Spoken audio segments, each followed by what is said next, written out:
안녕하세요. 오늘도 사연살롱을 찾아주셔서 감사합니다. 결혼을 앞둔 30대 여성이에요. 현재 나의 불행은 과거에 내가 벌인 잘못의 대가라고 하죠. 저는 이 말에 많은 위안을 받았어요. 적어도 죄를 지은 인간은 시간이 얼마나 흘렀건 간에 그에 대한 죄값을 치러야 한다고 믿으니까요. 그래야 피해자가 조금이라도 상처받은 마음을 달랠 수 있지 않겠어요? 제가 그랬던 것처럼 말이죠. 어린 시절 저희 집은 참 가난했어요. 아이들이 좋아하는 치킨이나 피자도 특별한 날이 아니면 먹을 수 없었고 변변한 옷도 없어서 늘 같은 옷을 입고 학교에 가야 했을 정도로요. 그런 저를 두고 철없는 반 친구들은 놀려대기 일쑤였죠. 야, 유정은 넌 옷도 없냐? 맨날 똑같은 옷만 입고 다니게? 유정은은 거지래요. 거지래요. 상대의 아픔을 생각할 정도로 속이 깊지 않았던 아이들의 철없는 행동에 저는 늘 고개를 숙여야 했어요. 그런데 이런 아이들의 철없는 행동은 그나마 양반 축에 속했어요. 저희 반 담임에 비하면요. 절대로 그러지 말아야 할 위치에 있던 담임은 어린 제게 씻을 수 없는 상처를 안겨주었거든요. 지금은 많이 사라졌지만 당시에는 촌지라는 게 만연했어요. 상대에게 잘 보이거나 특별한 혜택을 받기 위해 주는 뇌물이요. 안타까운 일이지만 예전엔 선생님들이 이 촌지를 많이 받으셨죠. 제 또래나 저보다 연배가 있으신 분들은 촌지 때문에 차별을 받아본 분들이 꽤 있을 거예요. 눈앞의 돈 욕심에 동심을 파괴하고 교사로서의 자존심과 존엄성을 스스로 파괴한 자들이 벌인 짓이었죠. 특히 대입을 앞두고 대학 원서를 쓸 때 이런 일이 많이 일어나곤 했어요. 자식들이 좋은 대학에 들어가길 바라는 부모의 마음을 이용해 촌지를 강요하고 받아 챙기는 담임들이 꽤 많았거든요. 비단 고등학교만의 문제는 아니었어요. 초등학교에서도 만행했으니까요. 저 역시 그 피해자 중 하나였어요. 저희 학교에 새로 부임했던 담임은 아이들 얼굴과 이름을 익히기도 전에 학부모 개별 상담을 시작했어요. 명목상 학교와 가정의 융화를 통해 아이들의 학습 능력을 증진시킨다고 했지만 본 의도는 돈봉투였어요. 새학기에 들어 아이 담임을 만나러 온 학부모들은 하다못해 음료수 박스라도 손에 들고 왔어요. 담임은 알아서 먼저 돈봉투를 내미는 학부형한텐 세상 너그럽고 인자한 모습을 보였지만 그렇지 않은 학부모한테는 마치 아이가 굉장히 문제가 있는 것처럼 겁을 줘서 기어이 돈봉투를 받아내곤 했어요. 문제는 저처럼 쥐어짜도 돈이 나올 기미가 안 보이는 학생이었죠. 당시 만리동 옷공장에서 미싱사로 일하던 저희 엄마는 공장의 사정을 말하고 잠시 짬을 내 학부모 상담을 하러 오셨어요. 담임은 마치 제가 천하에 둘도 없는 막대 먹은 아이인 것처럼 떠들었고 그 말을 들은 엄마는 그럴 리 없다며 평소 집에서의 제 행동을 증거로 선생님이 잘못 보신 것 같다고 했어요. 저희 부부가 맞벌이를 하는 바람에 제대로 챙겨주지도 못하는데 어린 게 힘든 엄마 위한다고 집 청소도 하고 설거지며 세탁기도 돌리는걸요. 이런 우리 딸이 학교에서 그런 행동을 한다는 건 도저히 믿을 수가 없네요. 선생님께서 잘못 보신 건 아닌가요? 아니, 그럼 내가 학부모 앞에서 거짓말이라도 한다는 겁니까? 이젠 교사도 못 믿겠다 이거냐고요. 이러니 아이가 뭘 보고 배우겠어요. 이런 애는 커봐야 미래가 뻔합니다. 복도에서 엄마를 기다리던 제 귀에도 담임의 쩌렁쩌렁한 목소리가 들렸어요. 하지만 엄마는 끝까지 뜻을 굽히지 않았고 오히려 담임한테 사과하라고 말했어요. 아무리 담임 선생님이라도 아직 어린 아이의 미래에 대해 함부로 말하는 건 잘못이라면서요. 몇 차례 담임의 고성이 들린 뒤에야 학부모 상담은 끝이 났어요. 그리고 그 다음 날부터 저는 지옥을 맛보게 된 거예요. 하루빨리 5학년이 되어 마녀 같은 담임을 안 보는 게 소원일 정도였죠.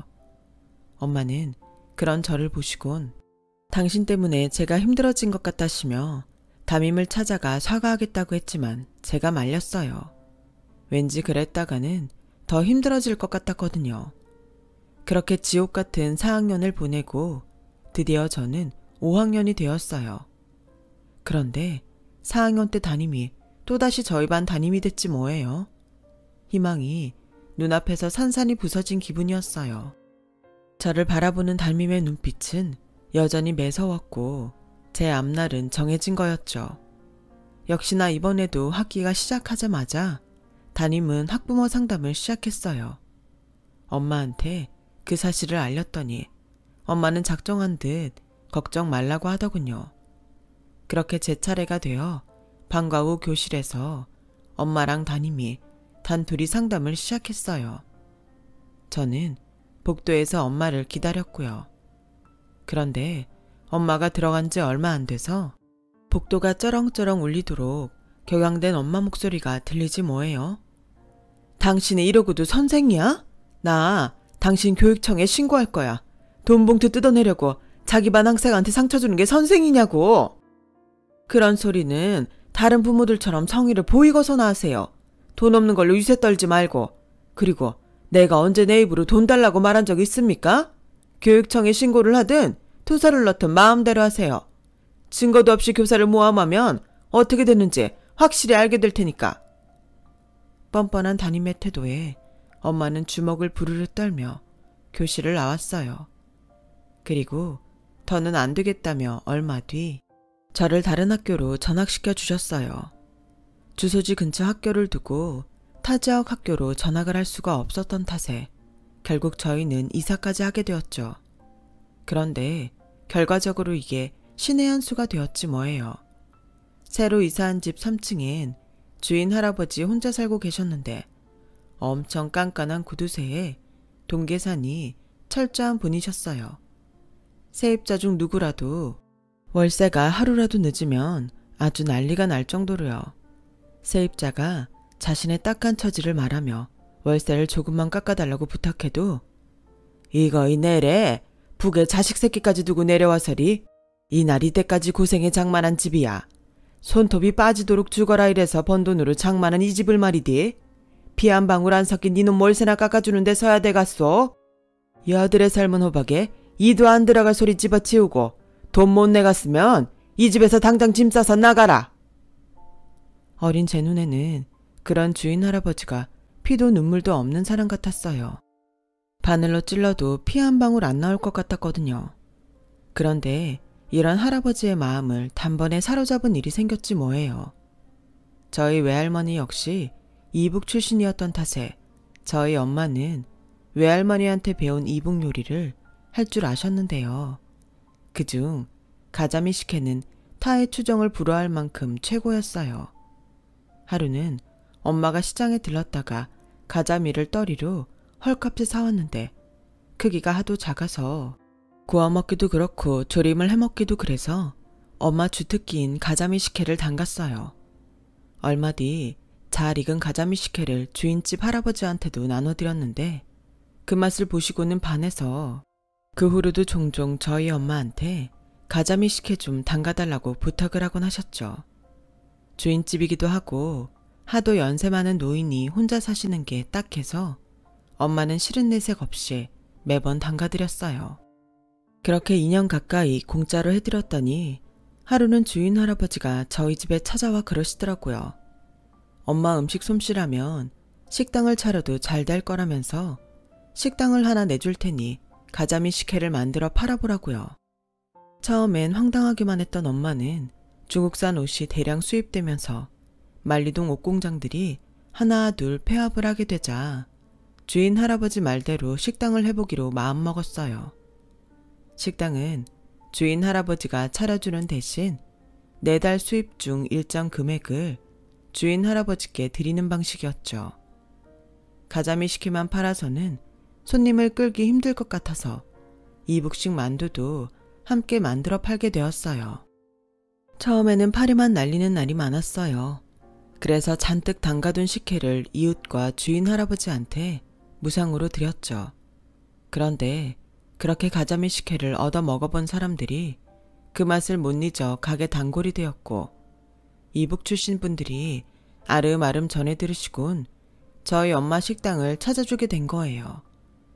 개업한 지 반년 만에 엄마 인건비를 빼고도 수익이 남게 되었고, 그 후로 꾸준히 매출이 늘기 시작해서 식당을 시작한 지 3년이 넘어서는 주방과 홀 서빙 직원들을 5이나 둬야 할 정도로 번창하게 되었어요. 그러자 아빠도 하던 일을 그만두고 엄마 가게에 나와 일을 돕기 시작했죠. 그렇게 식당이 자리를 잡아간 덕분에 저는 아무 걱정 없이 대학에 진학을 할 수 있었고, 더는 돈 때문에 남들한테 놀림당하는 일도 없어졌죠. 초등학생이던 제가 대학생이 되는 사이 집주인 할아버지도 많이 늙으셔서 거동이 불편한 상태가 되고 말았어요. 부모님과 제가 수시로 주인 할아버지 댁에 드나들며 수발을 들곤 했지만 식당 일 때문에 그마저도 힘들어지자 주인 할아버지는 요양병원에 들어가게 되셨어요. 요양병원에 들어가시기 전날 주인 할아버지는 저희 집 식구들을 불러 피 한 방울 안 섞인 남인데 자식처럼 자신을 돌봐줘서 고맙다시며 가게를 엄마한테 주시겠다고 하셨어요. 아니에요, 어르신. 그러지 마세요. 저희가 가게를 차려서 먹고 살게 해주신 것도 고마운데 더는 신세질 수 없어요. 엄마는 한사코 사양했지만 주인 할아버지는 애초에 가게를 차려줄 때부터 그러기로 마음 먹고 시작한 거라시며 사양하지 말고 그냥 받으라고 하셨어요. 그리곤 엄마 손을 꼭 잡고 말씀하셨죠. 내래, 자네한테 받은 게 많아서 기래. 그 신세 갚는다 생각하고 받으라. 없는 살림에 가든 살아보겠다고 아등바등 하는 거이 내 눈엔 그렇게 이쁠 수가 없었어. 돈벌레 같은 집주인한테도 인정을 베푸는 자네 모습을 보면서 말이야. 내래, 인생 잘못 살았구나 하는 생각을 하지 않았겠소? 얼마 남지 않은 인생, 내래 인간답게 살아보려고 그러는 거니까네 입 닫고 그냥 받으라. 그리고는 그동안 매달 가게 수익금 중 일부를 받아왔던 돈을 대학 등록금으로 쓰라며 제게 주셨어요. 다음날 요양병원에 들어가신 주인 할아버지는 그곳에서 2년 정도 사시다가 세상을 떠나셨어요. 저희 식구들은 매달 2번씩 가게 문을 닫는 날마다 요양병원에 찾아가 주인 할아버지를 뵙고 오곤 했는데, 그때마다 엄마의 가자미 식혜 맛을 잊을 수 없다는 말씀을 하셨죠. 하지만 너무 쇠약해지신 탓에 음식물을 섭취할 수 없어서 더는 가자미 식혜를 드실 수 없었어요. 주인 할아버지가 돌아가시고도 못내 그게 마음에 걸렸던 엄마는 매년 주인 할아버지의 기일 때마다 납골당에 가자미 식혜를 가지고 가셨어요. 평생 구두쇠로 살았던 주인 할아버지는 살아생전 당신이 모아둔 재산을 사회에 환원하고 가셨는데 그 금액이 무려 100억이 넘더라고요. 그런데도 산동네 쓰러져가는 빌라에서 독거노인으로 궁색하게 사셨던 건 북에 두고 온 가족에 대한 미안함 때문이었대요. 그 마음이 이해가 가면서도 한편으로 짠하다는 생각이 들었어요. 주인 할아버지께서 주신 돈으로 학자금 걱정 없이 대학 공부를 마친 저는 남은 돈으로 유학을 떠나게 됐어요.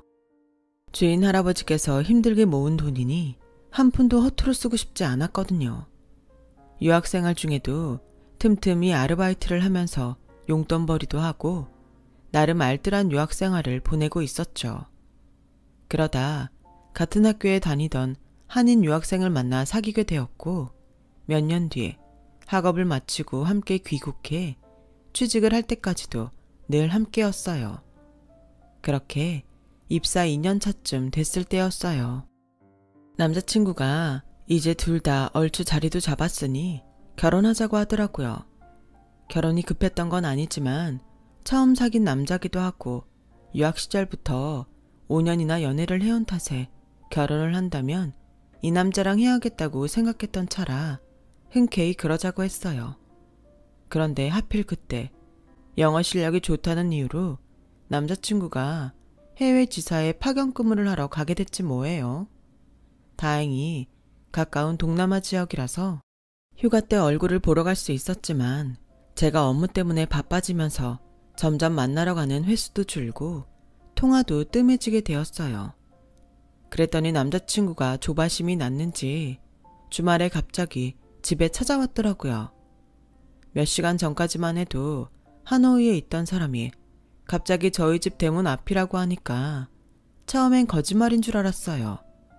그래서 거짓말 말라고 했더니 수화기 너머로 다급하게 그러지 뭐예요. 나 몇 시간 뒤에 밤 비행기 타고 다시 돌아가야 돼. 너 얼굴 보려고 왕복 10시간을 날아서 온 거란 말이야. 그 말에 반신반의하며 나가봤더니 정말 저희 집 대문 앞에 서 있더라고요. 요즘 들어 연락도 뜸하고 전화통화도 안 돼서 제가 딴 남자를 만나는 줄 알았던 모양이었죠. 사람을 어떻게 보고 그래? 내가 5년 사귄 남자를 두고 양다리나 걸치는 사람으로 보여? 그럼 어떡해? 눈에서 멀어지면 마음에서도 멀어진다는데 내가 오죽하면 이렇게 왔겠어. 눈물까지 글썽이는 남자친구를 보니 귀엽기도 하고 안쓰럽기도 했어요. 이 남자가 이렇게 나를 좋아하는구나 생각하니 어깨도 으쓱했고요. 그래서 남자친구를 배웅하러 공항으로 가는 길에 주얼리샵에 들러서 커플링을 샀어요. 그걸 하나씩 나눠 끼고는 남자친구의 파견 근무가 끝나면 바로 결혼하기로 약속했어요. 2년 뒤 남자친구의 파견 근무가 끝나고 드디어 결혼을 하게 되었어요. 그동안 양가 어른들을 뵌 적은 없었지만 유학 시절까지 포함해 워낙 오랜 시간 연애를 했던 탓에 전화로는 인사를 몇 번 드렸었는데 이번에 정식으로 인사를 드리게 된 거예요. 저는 예비시댁에 인사를 드리러 가기 전에 남자친구한테 시부모님에 대해 몇 가지 물어봤어요. 무슨 일을 하시는지, 뭘 좋아하시는지, 잘 보이려면 어떻게 해야 하는지를요. 아빠는 행정직 공무원이시고 엄마는 초등학교 교감 선생님이셔.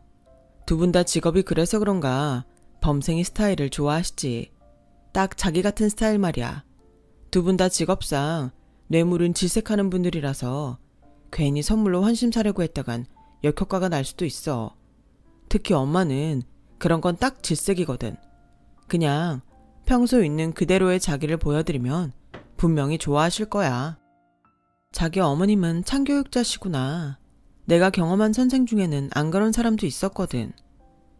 어디든 미꾸라지 한 마리가 물을 흐리는 법이니까. 아마 자기도 우리 엄마를 만나보면 교사에 대한 안 좋은 기억이 싹 사라질 거야. 내가 세상에서 가장 존경하는 사람이 바로 우리 엄마거든.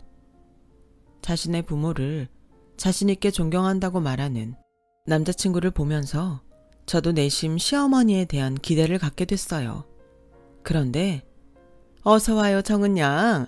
우리 애한테 얘기 많이 들었어요. 그동안 얼마나 보고 싶었나 몰라요. 저를 향해 환하게 웃는 남자친구의 엄마를 보니 일순간 몸이 굳어버렸어요. 어린 시절 촌지 때문에 저를 힘들게 했던 바로 그 담임이었거든요. 단번에 알아본 저와는 달리 예비 시어머니는 저를 알아보지 못했어요. 당연하죠. 무수히 많은 아이들 중에서 눈에도 안 들어오는 돈 안 되는 애였으니까요. 제 앞에서 더러운 실체를 감춘 채 세상 둘도 없는 다정한 엄마이자 덕망 있는 교사인 척 쇼를 하고 있었지만 제 눈엔 여전히 돈에 눈이 멀어 학생을 괴롭히는 악덕 교사로밖에 보이지 않았어요. 부모님이 식당을 크게 하신다고요? 나도 가자미식회 정말 좋아하는데 한번 먹으러 가봐야겠네요. 정은 씨가 언제 한번 데려가 줄래요? 생각 같아선 나를 향해 웃고 있는 그 얼굴에 침을 뱉어주고 싶었지만 주먹을 꼭 쥐고 참았어요. 꽤 긴 시간 그 집에서 밥도 먹고 차도 마시고 많은 얘기가 오갔지만 이상하게도 제 머릿속에는 아무 말도 남지 않았어요. 빨리 자리를 뜨고 싶다는 생각만 간절했던 것 같아요. 그렇게 진이 다 빠져서 집 앞까지 왔는데 골목에서 저를 발견한 엄마가 다가와 어른들께 인사를 잘 드렸냐고 묻지 뭐예요.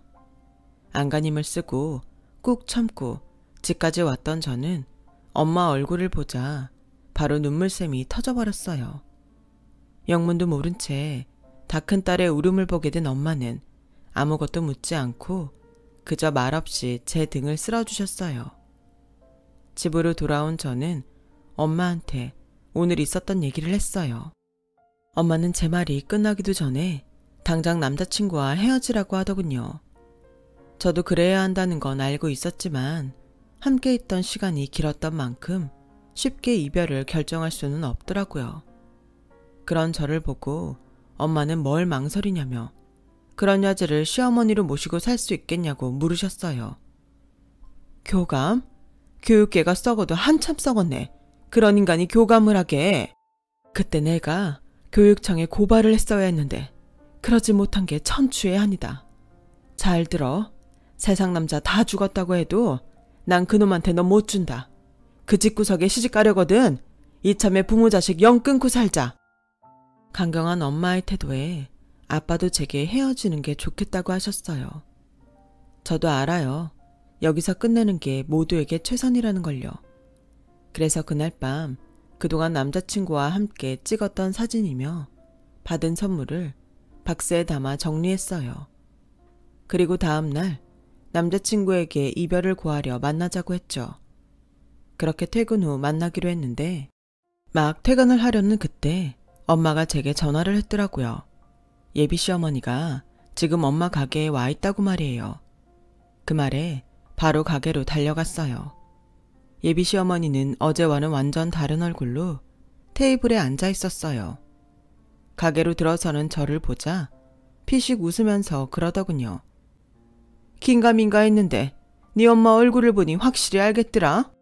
4학년 3반 유정은 맞지? 여우 같은 게 아주 어제는 날 보고도 아는 척도 안 하더라. 내가 널 몰라볼 줄 알고 이대로 말 않고 내 아들이랑 결혼이라도 하려고 했던 거니? 언감생심 감히 내 아들을 넘봐? 내가 어떻게 키운 아들인데. 식당에서 돈 좀 벌었다고 구질구질한 네 과거가 없었던 게 된다디? 학급비도 못 내서 찔찔 짜던 게 엄마가 식당을 하니 굶지는 않았겠구나. 네가 무슨 재주로 미국 유학까지 갔는지는 모르겠다만 좋다. 그 노력은 가상히 여겨줄게. 그러니까 여기까지만 해라. 우리 애한테는 니네 부모가 반대해서 결혼 못하겠다고 하고 이쯤에서 끝내. 안 그랬다가 니네 식당 당장 문 닫게 할 테니까. 그러자 주방 안에서 씩씩거리며 분을 삭히던 엄마가 달려 나왔어요. 당신이 뭔데 이래라 저래라야. 당신이 무슨 권리로 내 식당을 문 닫게 해. 당신이 무슨 재주로. 촌지나 받아먹고 사는 주제에 어디서 큰 소리는. 창피한 줄이나 알아. 너 같은 건 진작에 선생 노릇 못하게 교육청에 찔렀어야 했는데 혹시라도 내 딸이 피해당할까봐 그러지 못한 내가 바보다. 그 더러운 면상에 똥바가지 뿌리기 전에 당장 내 가게에서 나가. 무식하긴 세상에. 이보세요 정은이 어머니. 세상이 그렇게 호락호락하지가 않아요. 그쪽이 교육청에 밀어넣는다고 내가 교사일 그만두게 될 일도 없지만 증거도 없는데 무슨 재주로 날 잘라? 근데 나한테는 이 정도 가게 문 닫게 할 힘 정도는 있거든. 우리 바깥 양반이 식약청 공무원이에요. 이딴 가게 하나쯤 문 닫게 하는 건 일도 아니라고. 그러니까 가게 문 닫고 온 가족이 둘러앉아 손가락 빨고 싶지 않으면 납작 엎드려서 내 말대로 해. 그러면 내 특별히 용서해 줄 테니까. 끝까지 자기 잘못은 모르고 권력을 배경 삼아 협박을 해대는 예비 시모를 보니 비가 거꾸로 솟는 것 같았어요. 그래서 참았던 분노를 담아 한마디 하려고 했는데 그 순간 누군가 저를 앞질러 예비 시모한테 다가갔어요. 그건 바로 제 남자친구였죠. 엄마가 이런 사람이었어? 촌지까지 받아먹는 선생이었냐고. 그래놓곤 사과를 하기는커녕 아빠 직책을 들먹여 협박까지 해? 엄마 진짜 내가 아는 우리 엄마 맞아? 어떻게 사람이 이럴 수가 있어. 이러고도 엄마가 교육자라고 할 수 있는 거냐고. 증거가 없다고? 정은이가 증거야. 엄마가 얼마나 파렴치한 교사였는지 증명해줄 증거가 바로 정은이라고. 정은이가 그렇게 치를 떨던 선생이 엄마였다는 걸 진작 알았다면 난 창피해서 정은이 못 만났을 거야. 엄마가 내 엄마란 사실이 이렇게 창피할 줄 몰랐으니까. 예, 그땐 사회 분위기가 다들 받는 분위기였어. 그리고 그깟 푼돈 좀 받는 게 그리 큰 죄는 아니잖니? 몇 년 전에 인터넷에 기사도 떴더라. 460만 원 촌지받은 교사가 법원에서 무죄 판결 받았다고. 어차피 제가 소송을 걸든 투서를 내든 엄마는 무죄야. 엄마한텐 죄가 없다 이 얘기야. 정말 가관도 아니더라고요. 세상이 어떻게 돌아가려고 교사 입으로 촌지받고도 무죄 받는 걸 당연하게 말할 수 있는 거죠. 그래서 당신도 죄가 없으니 자식 앞에서도 떳떳하단 소린가요? 어느 정신 빠진 판사가 그런 판결을 냈는지는 모르겠지만 손바닥으로 하늘을 가리세요. 그런다고 하늘이 가려치나 법의 심판만 안 받으면 당신이 지은 죄가 사라지는 건가요? 저처럼 당신 때문에 평생 트라우마를 안고 사는 학생들이 있는 이상 당신이 지은 죄는 절대로 안 사라져요. 그러니까 죽을 때까지 마음 편하게 살 생각 말라고요. 진양씨 생각해서 그냥 헤어지고 말려고 했는데 도저히 안 되겠네요. 저요, 당신한테 상처받은 학생들 찾아서 교육청에 투서 넣을 거예요. 당신이 무죄 판결을 받든 말든 끝까지 당신이 벌인 죄 고발할 거라고요. 동네 슈퍼에서도 목욕탕에서도 아파트 단지 안에서도 사람들이 더 이상 당신을 교사가 아닌 촌지에 미친 파렴치한 교사란 걸 알 수 있게 최선을 다해서 내가 소문낼 거라고요. 그러니까 죽지 말고 오래오래 창피함 당하며 벽에 똥칠할 때까지 사세요. 그게 내가 당신한테 내리는 벌이니까요. 아셨어요? 있는 힘을 다해 소리친 저는 온몸이 바르르 떨렸어요. 엄마는 그런 저를 끌어안아 주셨죠. 절규에 가까운 제 외침에 남자친구는 눈물을 글썽이며 자기 엄마를 데리고 가게에서 나갔어요. 그렇게 저는 오랫동안 사귄 남자와 이별을 하게 되었어요. 경고한 대로 저는 제 초등학교 동문을 수소문해 저와 같은 피해를 당한 친구들 몇 명을 찾아냈어요. 그리고 교육청에 투서를 했죠. 결론은 너무 오래전 일이라서 정확한 진상을 밝히기 어렵다는 답변이었어요. 예상했던 바였기에 실망은 안 했어요. 대신 담임이 교감으로 있는 초등학교 게시판에 투서를 올렸고 그 바람에 교직원은 물론 학생과 학부형들까지 교감의 실체를 알게 되었고 얼마 뒤 예비 시어머니는 불명예 퇴직을 하게 되었어요. 그렇다고 그 사람이 자신의 지난 잘못을 반성할 거라고는 생각 안 해요. 여전히 나는 죄가 없는데 재수없게 지독한 학생을 만나 말년의 35년 교직 생활을 망쳤다고 생각하겠죠. 하지만 적어도 제 글을 읽은 진실을 아는 사람들 앞에서만큼은 전처럼 떳떳하게 고개를 들 수 없을 거예요. 자신이 과거에 했던 잘못으로 인해 현재의 벌을 받게 된 셈인 거죠. 시간이 얼마나 걸리든 간에 죄 지은 사람은 벌을 받는 세상이 됐으면 좋겠습니다. 긴 사연 들어주셔서 고맙습니다. 미꾸라지들 말고 인생의 좋은 인연들과 행복하시길 진심으로 바랍니다. 여러분, 사연 댓글에 응원과 현명한 조언 부탁드려요. 좋아요와 구독은 저에게 큰 힘이 됩니다. 오늘도 좋은 일 가득하세요.